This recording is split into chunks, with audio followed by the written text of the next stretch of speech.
That is still in session, so she's one of our speakers, but I just first off want to say that, today is really a day of remembrance for, everybody get a little bit closer, come on now, don't be scared.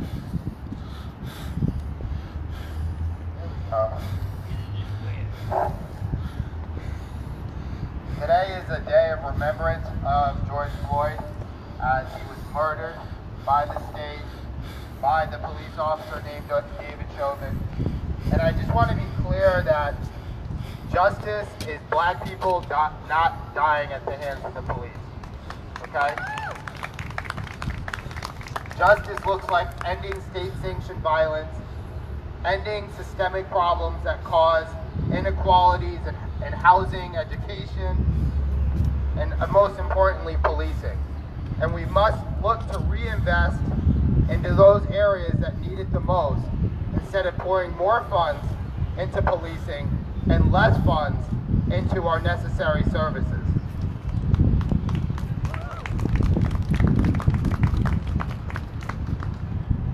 And so at this time, I would ask everyone to have a moment of silence in honor of George.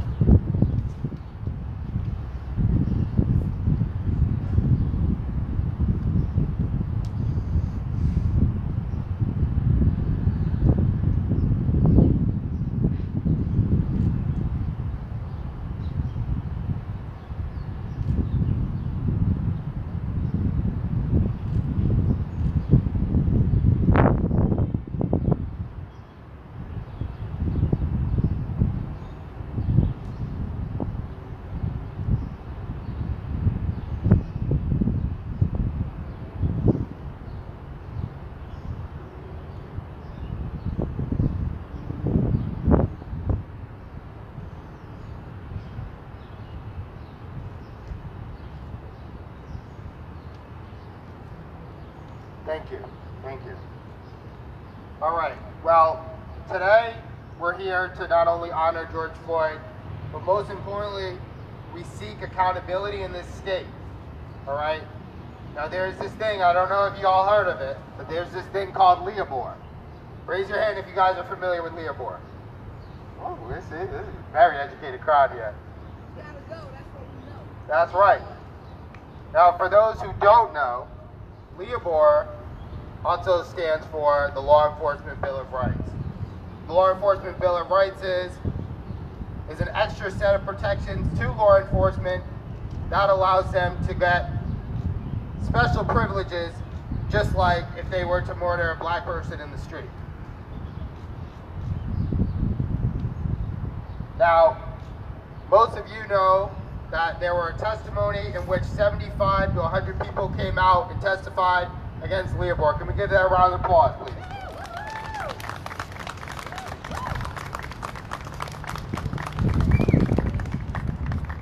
And so the question now becomes, does the Judiciary Committee, specifically Senator Coyne and Senator Archibald, do they want to listen to the community and put this for a vote? All right, because the way Leobor works is unless it passes the Judiciary Committee, then it won't be put forth to vote. Okay, so I want everybody to understand that if this does not pass, it's because the Judiciary Committee and the people that are in the Judiciary Committee, like Senator Archibald, like Senator Coyne, do not want this to pass.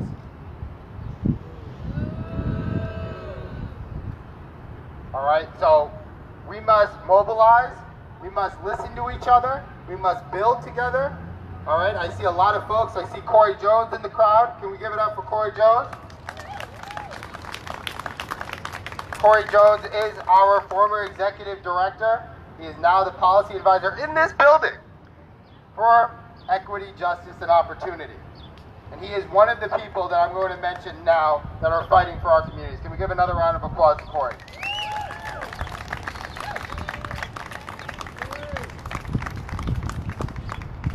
To the left of Corey, we have Dan Denver, the leader of Reclaim Rhode Island. All right. Now, Dan is someone who I met just recently. When I mean just recently, I mean a couple of months ago, which is relative to a lot of the work that everybody's been doing is pretty recent. And Dan, I've been working with on legalizing marijuana and making it equitable and just for our communities of color.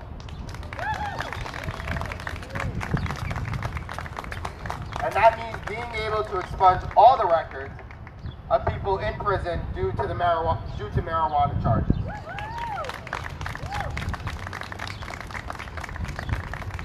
That also means creating worker co-ops so privatization doesn't happen and where black and brown communities don't reap the benefits of legalizing marijuana.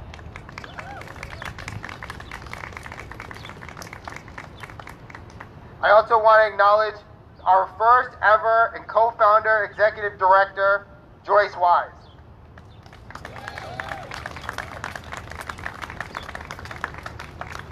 Joyce, very much like Corey, built this foundation. She built this PAC, and I am eternally grateful to every single thing that Joyce has done for not only me, but the PAC. Give a round of applause to Joyce.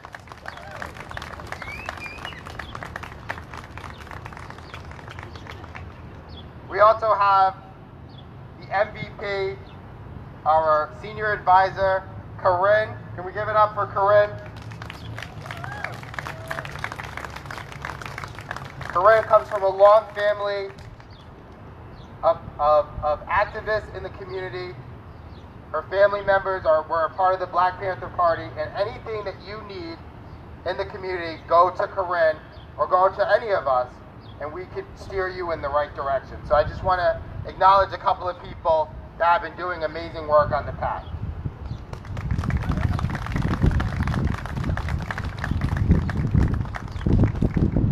Joyce, are you ready to talk? There's really no way for me to be like, hey, are you ready? At this time, give it up for Joyce Wise.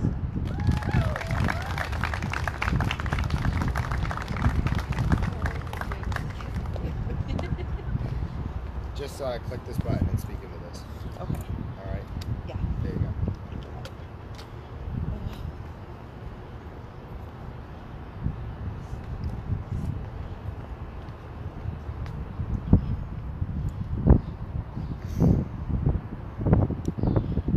Do you mind? Oh, I'm sorry. No, it's okay.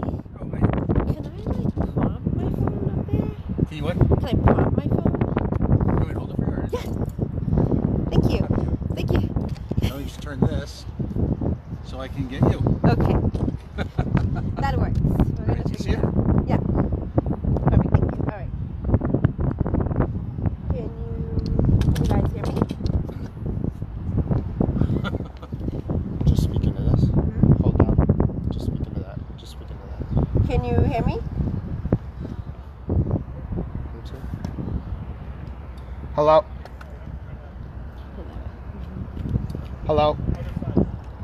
Other side? Other side. Hello, hello?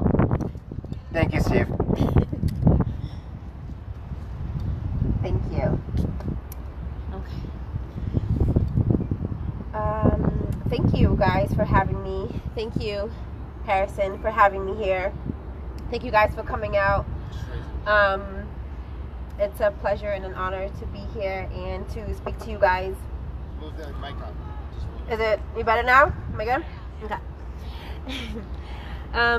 I wrote something really brief in regards to this day. I really didn't want to stress or kind of reiterate, you know, his death. But today I really wanted to use my platform just to kind of really speak on the things that really matter most, right? During this time. I recall George Floyd's assassination this time last year like it was yesterday. I recall watching the video as my 11-year-old son handed me his phone in disbelief. My first reaction to him was, you know, don't show me those types of videos. You know, the dramatic ones that appear to be like relatively over dramatic and something that couldn't appear to be in real life, right? But then as I opened my phone and came across my social media, I realized that this wasn't a dramatic video, but something that was literally happening in real life. I then proceeded to yell at him for showing it to me, but then came to the realization that this was actually happening. I was literally watching a video of a man being assassinated at the hands of a police officer. It was honestly the longest 9 minutes and 29 seconds of my life. I came here today to not echo Mr. Floyd's death. I came here to point out a factor that I don't take lightly, and that is that... Thank you. And that is that George Floyd could have easily been me, my sons, and so many like me, and every other black and brown and indigenous. He did not willingly give his life for this cause. He was murdered. I'm adamantly and unapologetically using my platform God has given me to push the importance of defunding the police. What this means is due to the Academy's inability to produce law enforcement that can protect and serve all people despite color, race, and ethnicity, we no longer can trust the Academy to produce officers that are going to serve and protect all of us.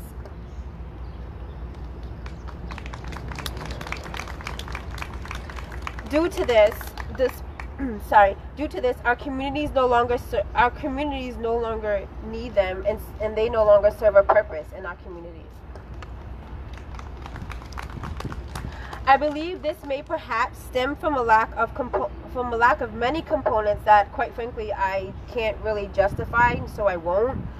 Blacks are being slaughtered at the hands of police at an alarming rate, and we are taking to the streets because we are tired of being tired. State and local governments aren't doing enough. The continual use of force through police brutality is not something we are going to stand for. So today, as we speak out in honor of Mr. Floyd, I ask that today you all play your part. White allies, do your part and speak out on social and economic injustices. Continue to speak your truths. Lobbyists, liberals, activists, and those who stand against social injustices continue to apply pressure. I thank God for the young lady that was brave enough to record Mr. Floyd's assassination because he was assassinated. He did not give his life for this cause. I thank God for her because we were able to see a small victory that provided a smaller glimpse of hope. I want to just read something that I had read from Malcolm X. And he said, "You're not to be so blind with patriotism that you can't face reality." I'm sorry. Wrong is wrong, no matter who does it or says it. In other words, what's right for one should be right for everyone. You can't pick and choose who you want to protect and serve, no matter what. So today, again, I want to really stress the fact that it is everyone's responsibility to adhere and to speak up on social injustices. And when you see something wrong, don't turn a blind eye. Don't think because it's not pertaining to you or people that look like you that it's irrelevant. Because you don't know that if, something that you could fix could save somebody's life. So continue to apply pressure, continue to speak your truths, continue to do what is right, no matter who is looking, no matter who is watching.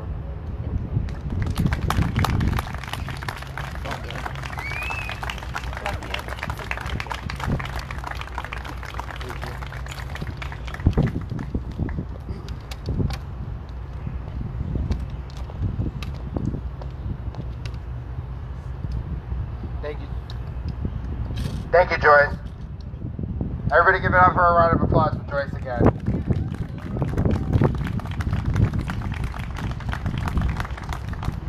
And so we've talked about systemic problems. We talk about what is going on in our community, right? But it's very important that we find a solution to be able to address these problems, right? We know what the problems are, but we need to come together and build as a community.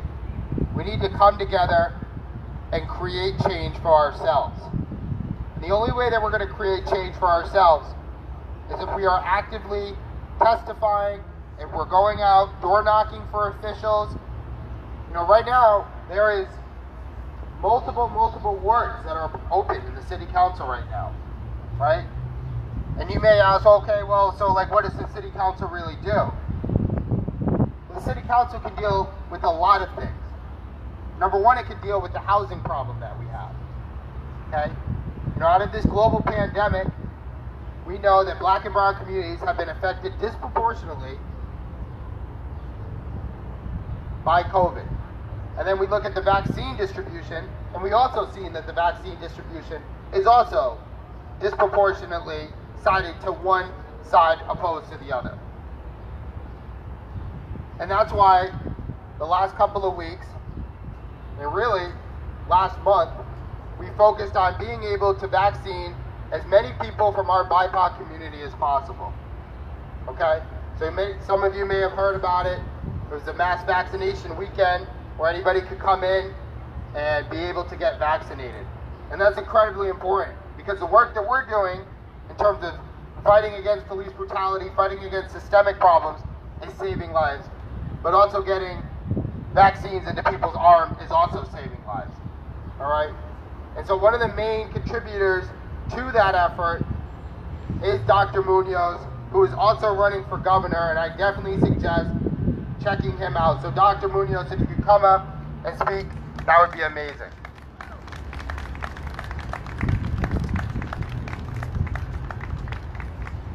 Thanks a lot. Just go talk to them. Hello? Okay. Yeah, just keep it up. Keep it up. All right. So thanks so much, Harrison, for giving me the space, and thank you for all the organizers for the work that you put into this.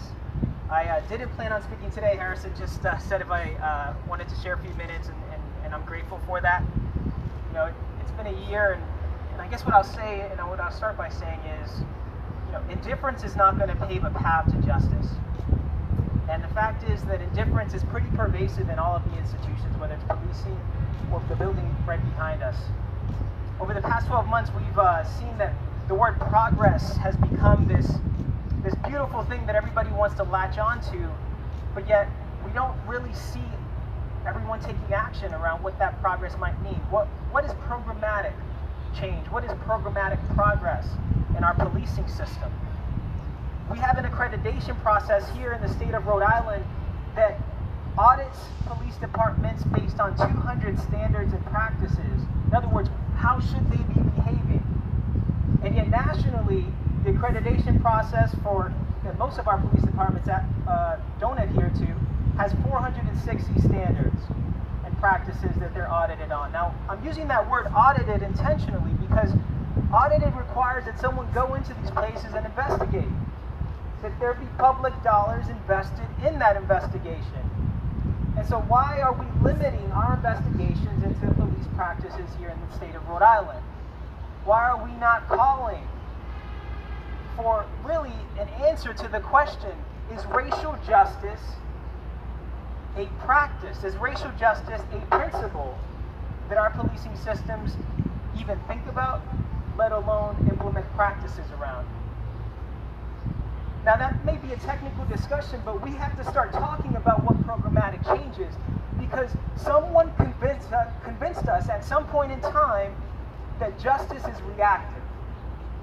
That justice is a reaction to an injustice. Well, I would argue that justice needs to be proactive. We need to tackle the root causes of the violence that we're experiencing, and I use that intentionally too because we are experiencing violence. And at times it may be as a result of environments that we're placed into, that environmental conditions that we're forced under. But oftentimes, like we're talking about today, that violence is put on us.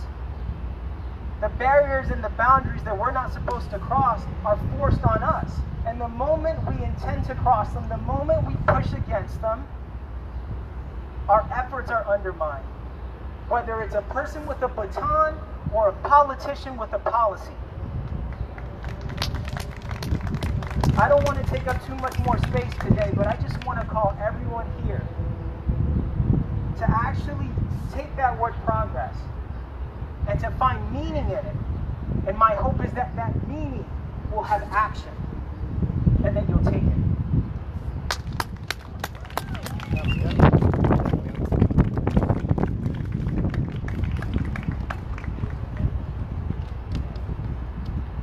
Thank you so much, Dr. Munoz. Next up we have one of the goats of our community, our state senator. Let me say one of the goats of our community. This is Tiara Mack, State Senator Tiara Mack.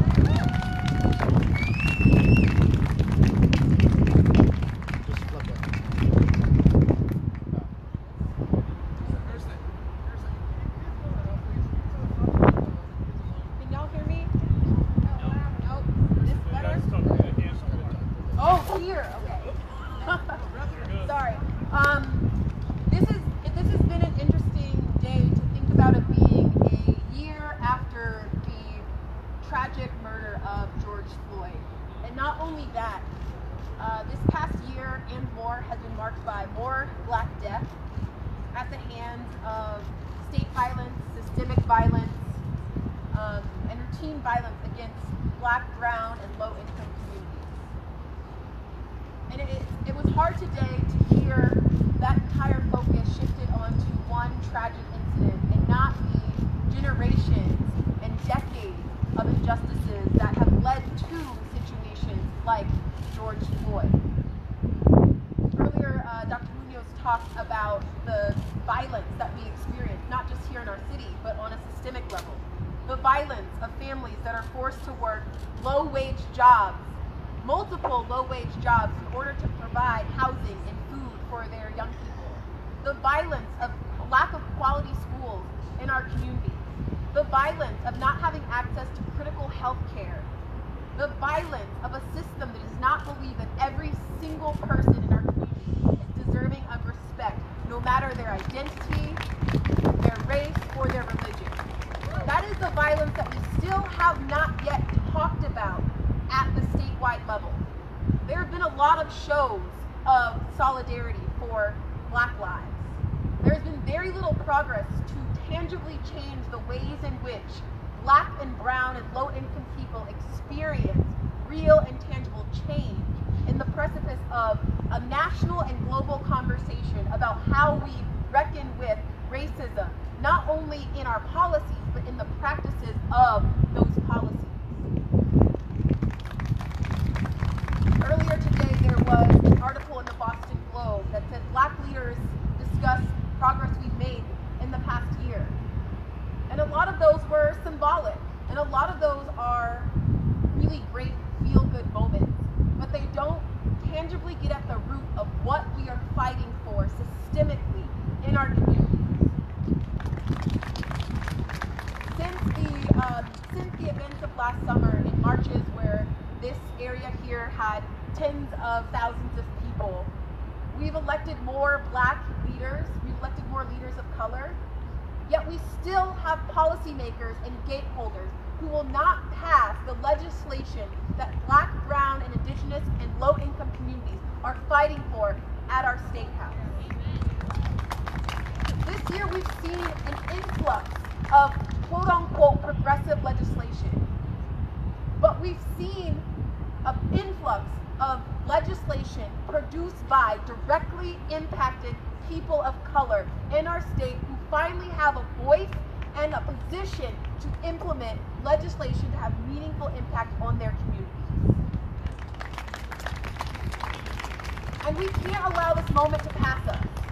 They will say that they did their best in this year as we all get back to work and we see the crowds diminish and we see people having to go back to their low-wage jobs, going back to their homes that they can't afford, which are more than 30% of their income, going back to jobs that don't give them access to quality health care. And we still have to fight even harder as they think that they've passed the things that we've been calling for. We still do not have police accountability in our state. We still have the Law Enforcement Officers' Bill of Rights, which prevents us having police accountability. We still have only just gotten a pathway to $15. We have not yet gotten a true wage justice in our state. We've been fighting to tax the wealthiest Rhode Islanders. We have not yet made a commitment that every single person in our state is going to pay their fair share so that we can fund our schools, so that we can fund our public health infrastructure, so that we can fund the community resources that we need. These are the things that we are fighting for and that we have to continue to fight for and move the needle even more each and every year after. If we allow them to think that we have gotten these victories, we will stop there.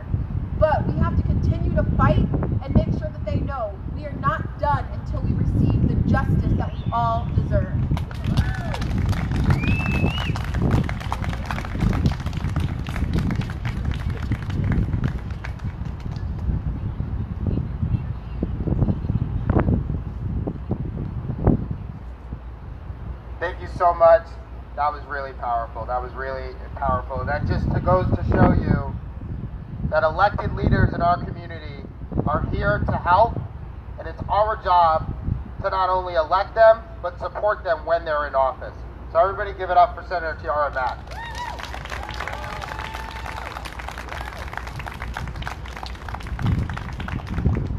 Now, specifically we know, that after the George Floyd video, whenever it was our first time we watched it, we knew that each and every single one of us had a distinct reaction that we will never forget. So at this time, what I want to do is I want to come down and I want to give anybody an opportunity to speak and grieve and discuss what they feel like may be necessary in the community so all of us can mobilize and support each other. Does anybody want to come up? Come on, someone's going to come up now. Wow.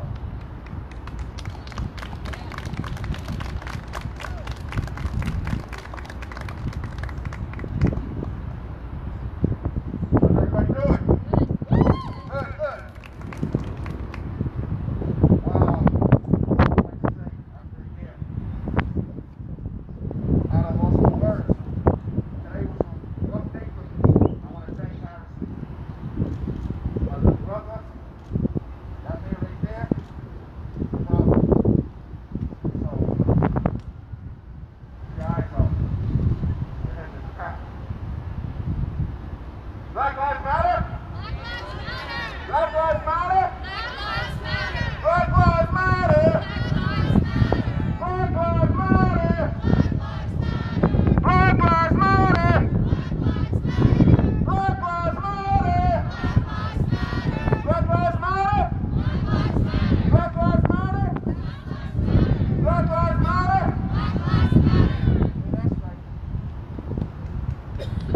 So, like I said, it was a rough day for me today. I struggled emotionally. I was quiet to myself, and I wanted to come out here and support the PAC and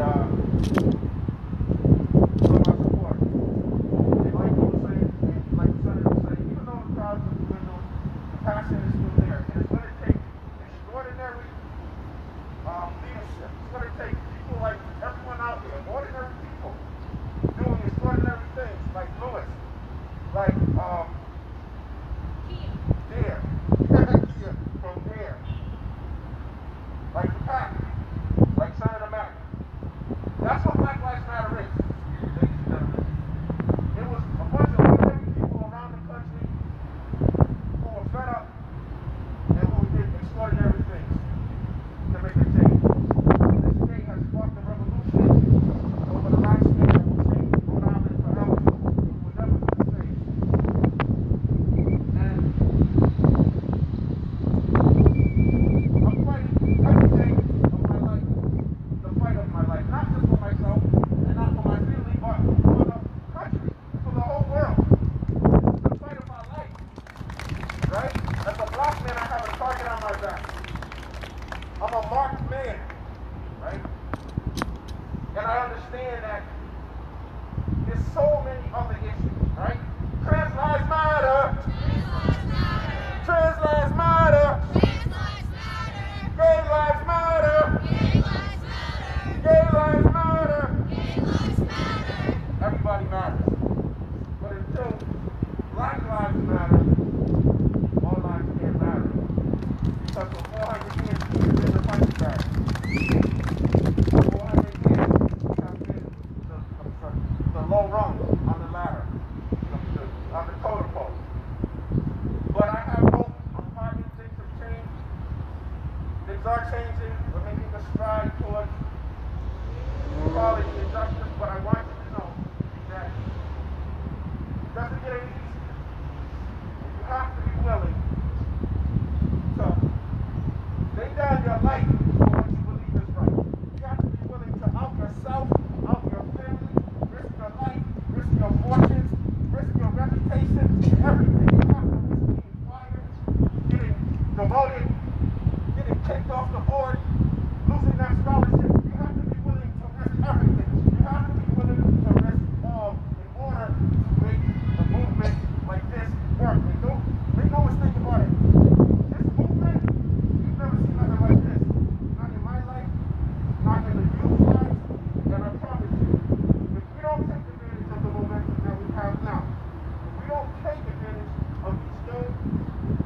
aggressive, upcoming, fiery, and powerful politicians and activists, if we don't make a move now, guess what?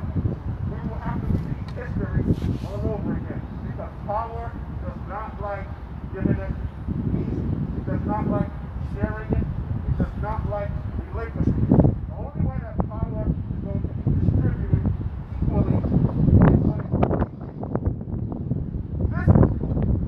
out of the one who is holding the power cold dead hands. And with that being said, I want to say I'm glad that everybody's here. I thank you. Keep the fire, keep the passion. Don't quit. Don't let it end here. Let's keep it going. Harrison, my man, keep it up, brother.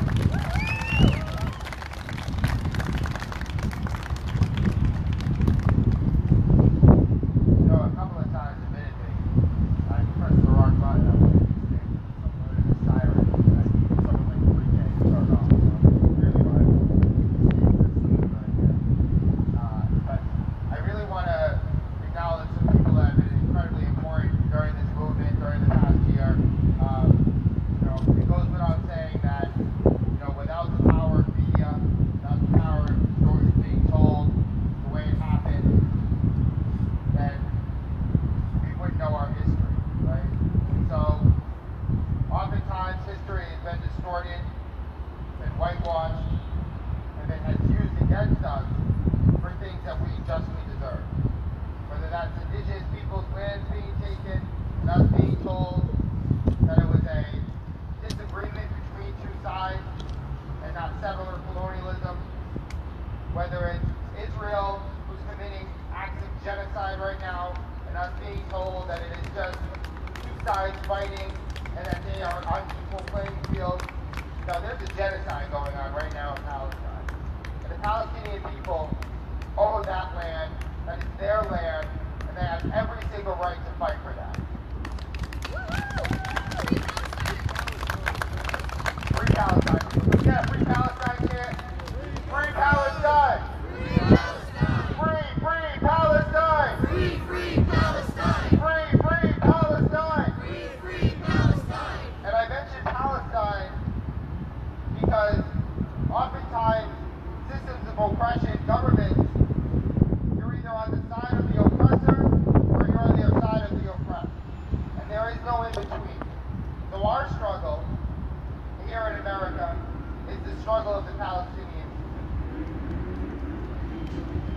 People in Africa committed to being able to take resources as they've done for over 1,000 years. Our people in Africa, that's our struggle.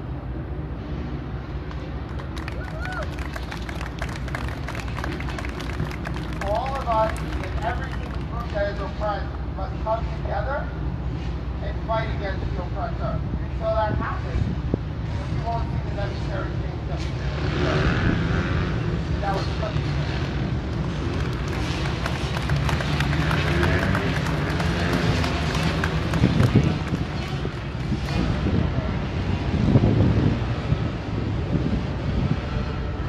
So I just want to thank Upright, Rhode Island, Steve.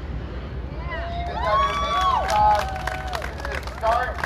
Really, before I even got into activism, Steve has been doing the work. So I want everybody to give Steve a round of applause. Because it's the work of the people who do not get credit, the work of the people who don't speak, that are playing one of the most important roles in what's going on right now. And Steve is one of the biggest reasons why we all know what's going on on a day-to-day basis. So thank you, Steve.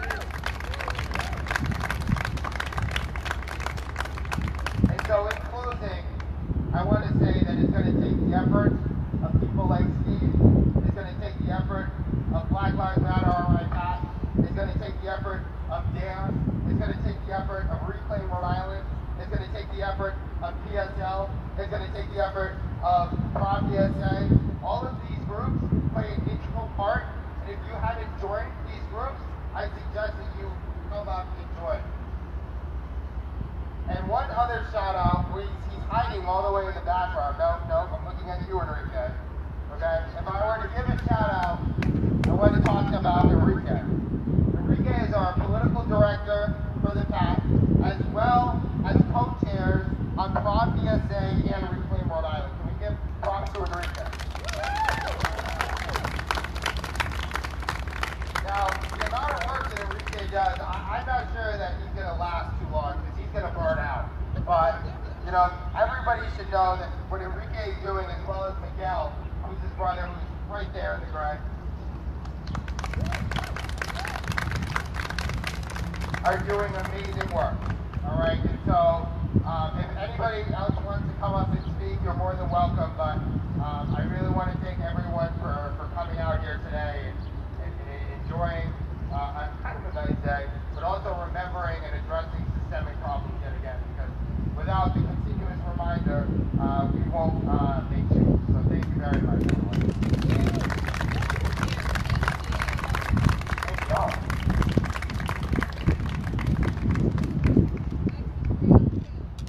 Justice for Breonna Taylor.